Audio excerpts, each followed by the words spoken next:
The dawn of June 6, 1972, broke over the Wankie Colliery not with gentle light, but with a harsh, dry heat that pressed down on the red earth of Matabeleland. The towering headframes stood like skeletal sentinels against the bruising purple sky, their wheels silent for a moment before the day's grim harvest began.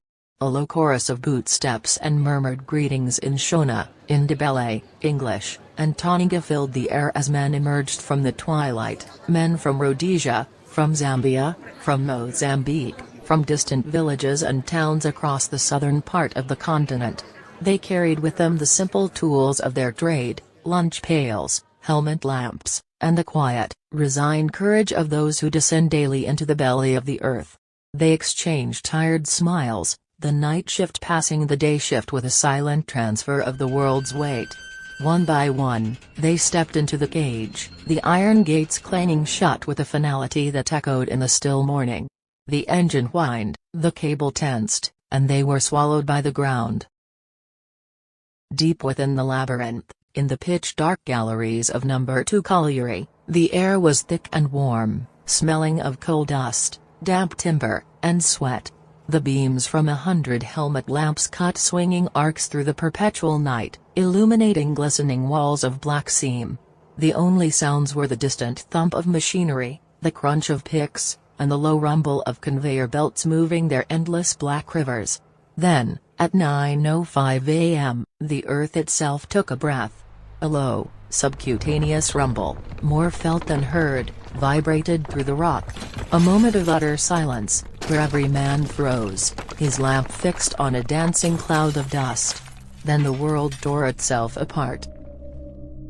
The first explosion was not a sound, but a wall of pure force. It erupted from the deepest workings, a ravenous dragon of flame and concussed air that roared through the 3 miles of tunnels. Timber supports snapped like twigs. Rail tracks were twisted into surreal sculptures. The very walls of coal were pulverized into a blinding, choking cloud. The force ripped through crosscuts and galleries, seeking every avenue, filling every pocket of life with its incendiary wrath. On the surface, the ground shuddered. A plume of dust and debris shot from the main shaft, blotting out the sun. The scream of the mine's alarm was a frail, human sound against the geologic roar from below. Chosis immediate and absolute. In the lamp room, phones screamed. White-faced officials stumbled into the sunlight, staring at the still quivering head frame. A crowd began to form, first a trickle, then a flood of women and children drawn by the tremor and the terrible column of dust. Their cries rose, a counterpoint to the blaring sirens.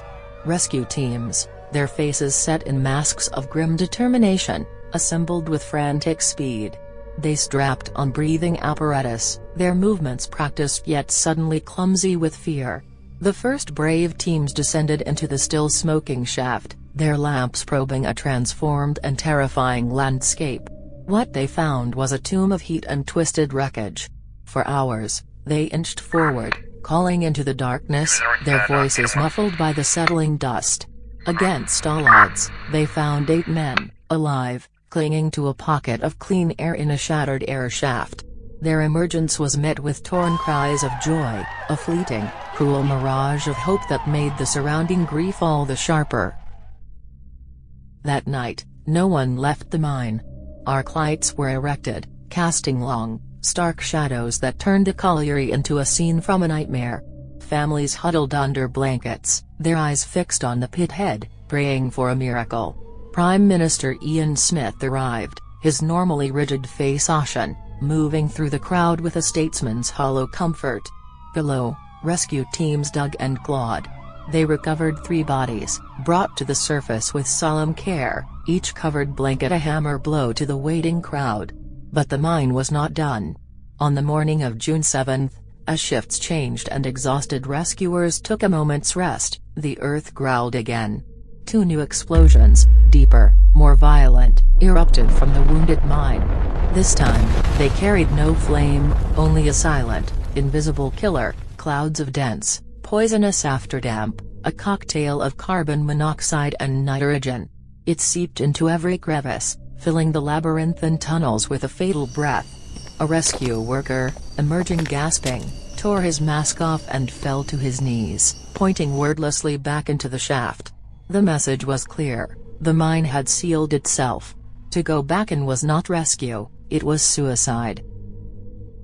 For 2 more days, a terrible silence hung over Wankie.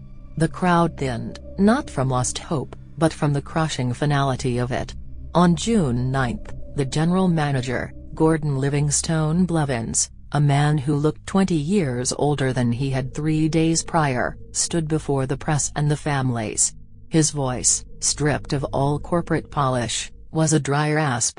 The decision, he said, was made with the concurrence of mining engineers and the government. The tunnels were unstable, flooded with poison. To risk more lives for corpses was unconscionable. 424 men would remain where they fell. The collective wail that rose from the women present was a sound that would haunt every soul who heard it. It was the sound of a grave closing, forever. The grief that followed was national, a dark pall cast over the whole of Rhodesia. In a football stadium near the colliery, on June 11, a mass memorial was held. Over 5,000 people stood under the vast, indifferent sky, black and white, rich and poor, united in shock. Prime Minister Smith, addressing the crowd, voiced the national sentiment: this has cast a gloom over the whole country. Messages of sympathy poured in from a world otherwise politically divided, from Queen Elizabeth II, from the Pope, from the British Foreign Secretary, and from South Africa's Prime Minister, B.J. Vorster. The disaster had written itself into the global consciousness.